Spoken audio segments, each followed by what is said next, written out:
Meus caros visualizadores, esta é a história de um alimento e, como qualquer história, ela divide-se em partes. Se é alimento ou não é discutível. E também é discutível se fará parte da primeira parte da tua manhã. E amanhã é, claro, a primeira parte do dia. O que te posso dizer é que é uma bebida e é a segunda mais consumida do mundo. Não é o vinho. E sim, é o café.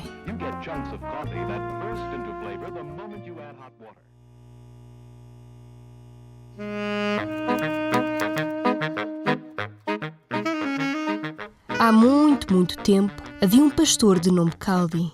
Este não é Caldi, mas para fins demonstrativos vamos presumir que sim. Caldi observou que... Desculpa mais uma vez a interrupção. Talvez seja melhor começar por esta história. E esta decorreu noutra circunstância muito tempo depois.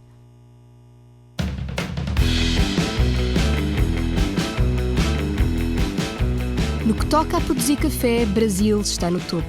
No início do século XIX, a exportação era para Cabo Verde e São Tomé e Príncipe. Para não falar dos missionários portugueses cuja tarefa era levar a mercadoria até Angola e dos holandeses que o transportaram até Timor. Mas não foi até o ano de 1808, altura pela qual a família real foi para o Rio de Janeiro, que o café deu o verdadeiro boom económico. Afinal, as algarradas e invasões francesas deu abertura para que o país tivesse acesso ao comércio a nível global. A brincadeira do monopólio comercial português e do estatuto colonial estava a chegar ao fim. E de que maneira que as notas se assomavam nas caves dos fazendeiros ou dos barões de café. Nas caves talvez não, mas fazia-se dinheiro que nem esterco.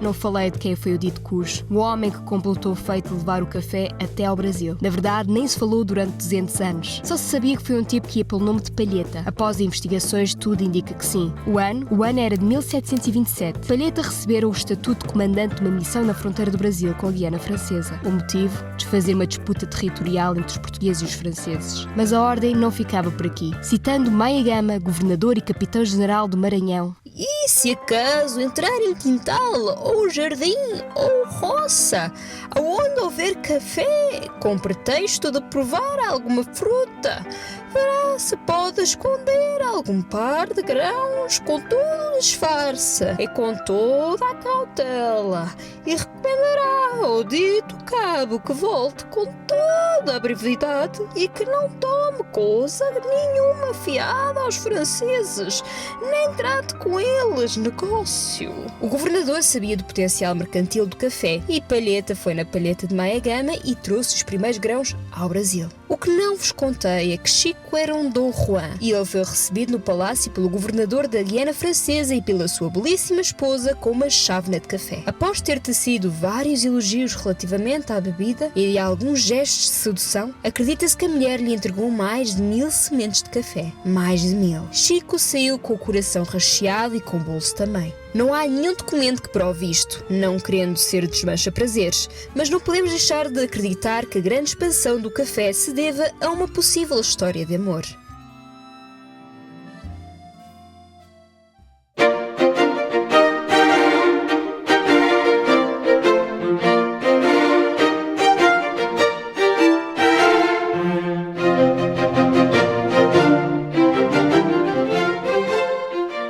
Acreditar que as tropas comandadas por Dom Afonso Henriques terão bebido uma xícara de café antes da Batalha de São Mamede, ou que ainda a padeira de Aljubarrota tivesse dado com a pá após a toma de um cafezinho, ou que ainda Luís de Camões tenha escrito os Lusíadas depois da criatividade gerada pela toma de uma chávena. Mas só na segunda metade do século XVIII se fizeram aparecer em Lisboa os primeiros cafés públicos. É difícil crer que o café está entre os tugas durante pouco tempo. Antes do terremoto de 1755, os cafés eram raros, mas podemos apontar um que ia pelo nome de Botequim de Marcos Filipe, no Largo do Pelourinho. Não posso falar de cafés de luxo sem falar do Martinho da Arcada, o primeiro café de luxo que já teve um número jeitoso de nomes e encontra-se devidamente instalado nas arcadas da Praça do Comércio. Sim, aqui há registros de Fernando Pessoa, Cesário Verde, Manuel de Ariaga, Santa Rita Pintor, Almada Negreiros, Mário de Sá Carneiro, todos a beberem o seu ilustre cafezinho neste estabelecimento. Os cafés eram mal vistos, como aponta Essa de Queiroz em A Capital. Segundo as tias provincianas de Artur Corvelo, os cafés simbolizavam hábitos funestos que trariam a ruína da saúde e a desconsideração da vila.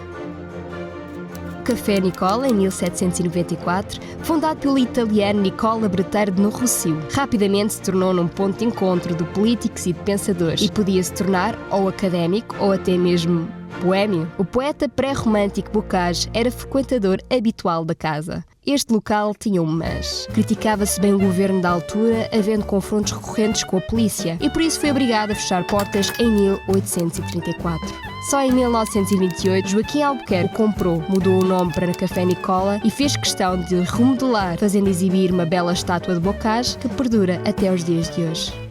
Temos outra figura, José da Silva, um funcionário do Café Nicola que emprestava dinheiro e sem ver retorno a Bocage. E sim, foi ele que lhe pagou pelo funeral. Este funcionário fundou o Botequim das Parras em 1834, o mesmo ano do fecho do Café Nicola. Num canto criou o Agulheiro dos Sábios, uma saída para as traseiras à cautela, não fosse novamente o Diabo de Celas.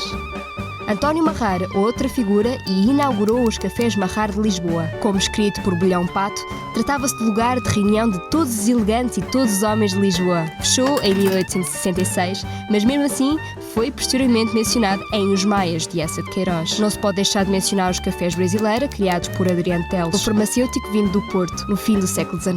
Regressou do Brasil e montou o seu negócio de torrefação, criando a Brasileira. A Brasileira de Lisboa, a Brasileira de Braga e a Brasileira de Coimbra surgiram após a primeira inauguração. Na cidade de Lisboa chegaram a existir duas, a do Chiado e a do Rossio. Porém, é a do Chiado que se ainda mantém hirta e forte, ainda assim com a sua figura icónica à porta. Começou meramente por ser uma loja de venda de café, onde se oferecia uma chávena do mesmo, mas rapidamente se tornou em local de tertúlias, e este café reunia muita literatura e outros géneros artísticos. Como dito, os cafés não só eram locais de tertúlias, de troca de ideias e de discussão de cariz artística, mas também eram pontos altamente revolucionários. Foi no Café do Gelo, no Rossio, que se dava a reunião dos conspiradores republicanos, consistindo a plataforma da Revolução, como Aquilino Ribeiro nomeou.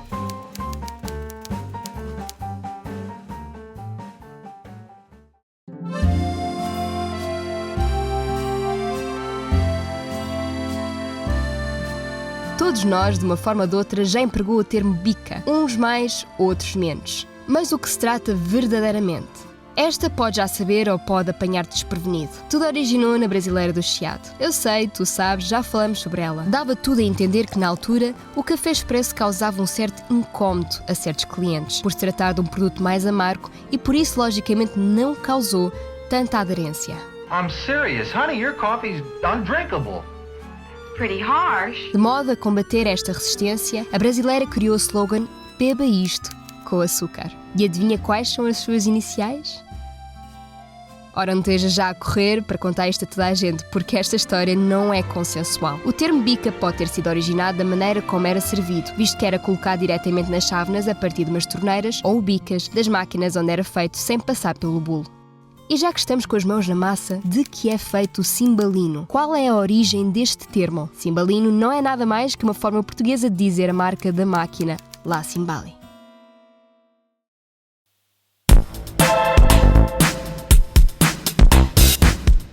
Se o nome Rui Nabeiro te é familiar, então esta marca ainda te é mais. Certamente já bebeste uma chávena Delta na tua vida, até bebeste esta manhã, ou ainda mesmo que tenhas produtos Delta em tua casa.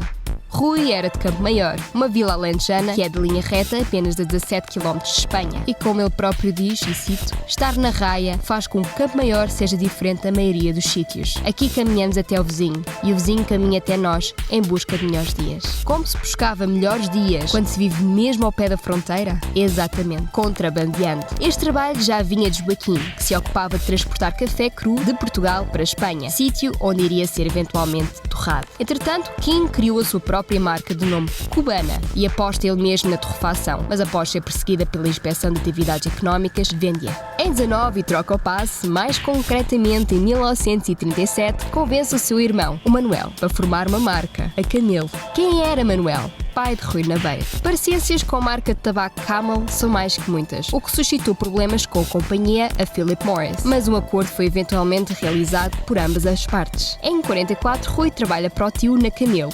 Não tinha tempo para hobbies nem para divertimentos. O meu hobby era o café.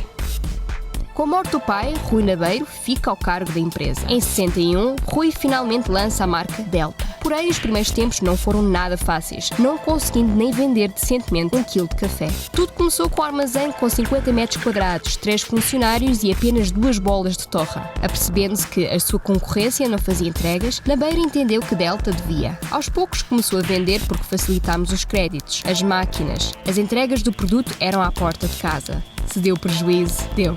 Mas depois deu dinheiro. Pouco a pouco, Delta passou a ser reconhecida por todo o país, com novos escritórios à mistura e novos entrepostos comerciais. Em 1984, teve a proeza de criar a maior fábrica de torrefação da Península Ibérica, pelo menos até à data. Mais à frente, no dia 21 de dezembro de 1994, a atual administradora do Grupo Nabeiro inaugurou o Museu do Café, o único lugar no país a contar a história do café. Missão esta que foi alargada ao Centro de Ciência do Café, inaugurado em 2014. Bons anos depois, em 2007, o lançamento da linha Delta Q foi um marco interessante à empresa. Hoje em dia, a Delta Cafés encontra-se disponível em 8 países. E quais? Portugal, como é de esperar, Espanha, França, Suíça, Luxemburgo, Brasil, Angola e China. E através dos parceiros, um pouco por todo o mundo.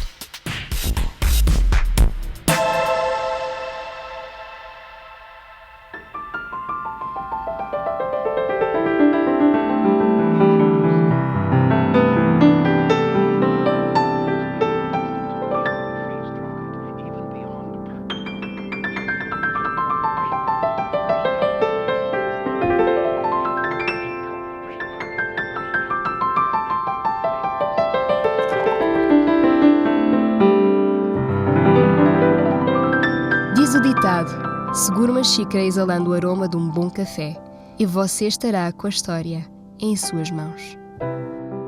O café tem muito que contar e esta é só a ponta do iceberg. A pleasure that cannot be duplicated by any other beverage.